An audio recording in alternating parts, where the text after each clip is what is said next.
할렐루야. 오늘 아침 묵상 말씀은 열왕기상 15장 1절에서 5절 말씀까지입니다.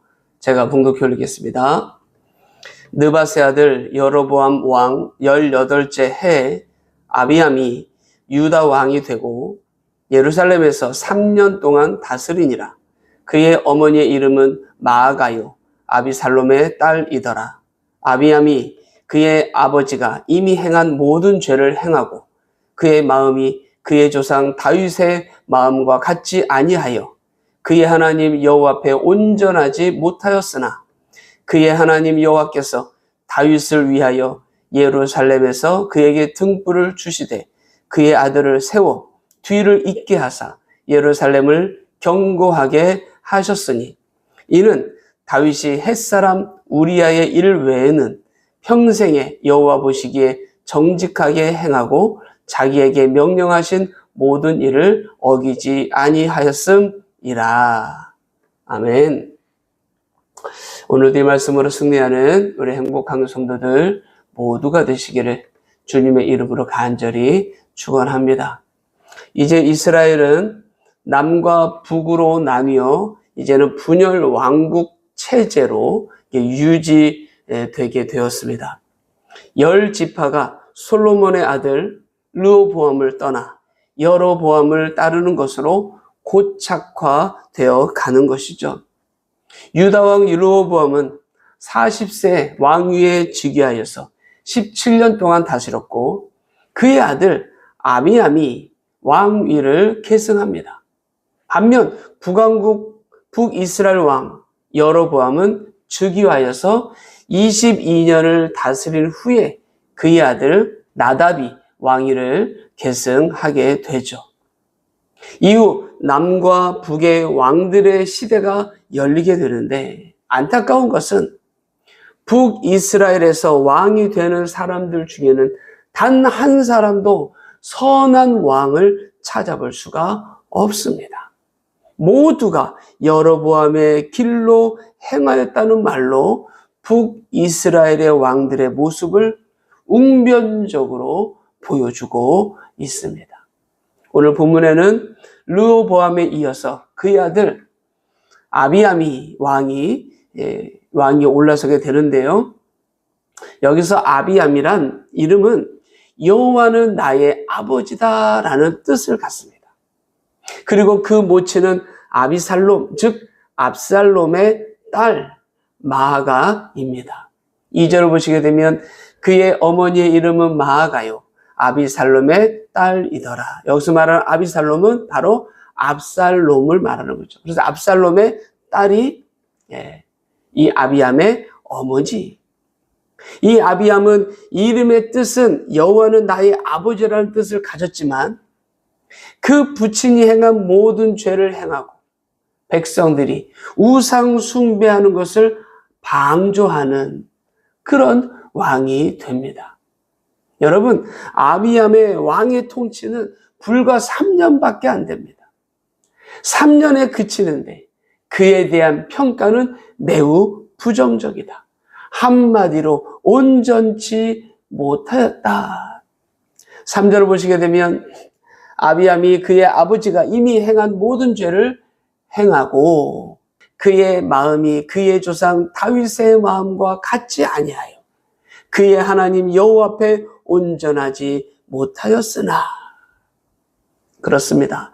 남유다는 다윗의 길로 행하여야 함에도 불구하고 아비암 왕은 그렇지 못했다.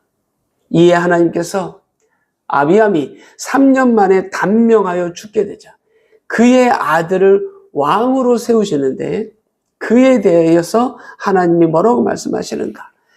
4절 보시게 되면 다윗을 위하여 예루살렘에서 그에게 등불을 주시되 그의 아들을 세워 뒤를 잇게 하사 예루살렘을 견고하게 하심이라.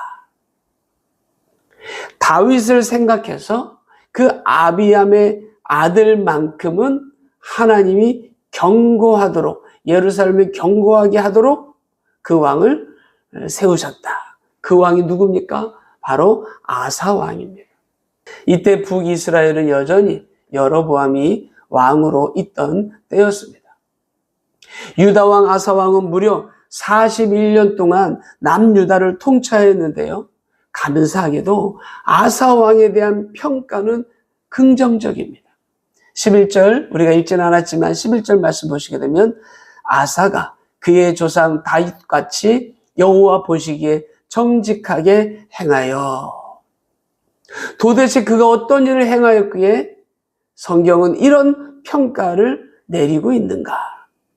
12절 보시게 되면 남색하는 자를 그 땅에서 쫓아내고 그의 조상들이 지은 모든 우상을 없애고 또 그의 어머니 마아가가 혐오스러운 아세라상을 만들었으므로 태우의 위를 패하고 그 우상을 찍어 기드론 시내가에서 불살랐으나.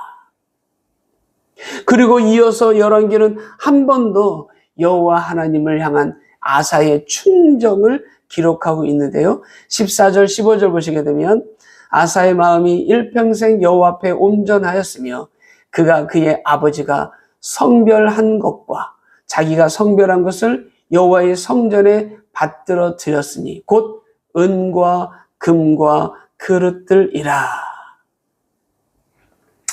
그런데 이러한 아사임에도 불구하고 북이스라엘 왕 바사와의 전쟁에서 아람 왕 베나닷에게 도움을 청하기 위하여서 성전 곡간과 왕궁 곡간을 비운 일이 있었는데요. 이 비운 일은 아쉬운 일로 성경에 기록되어 있습니다.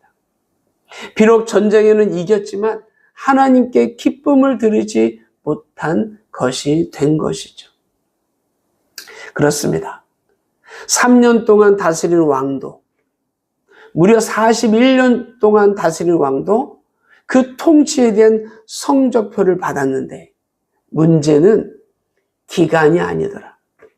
문제는 기간이 아니라 방향성이었습니다.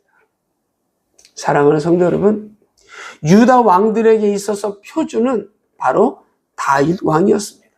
5절 말씀 보시게 되면 다윗의 햇사람 우리아의 일 외에는 평생에 여호와 보시기에 정직하게 행하고 자기에게 명령하신 모든 일을 어기지 아니하였음이라. 우리아의 일 외에는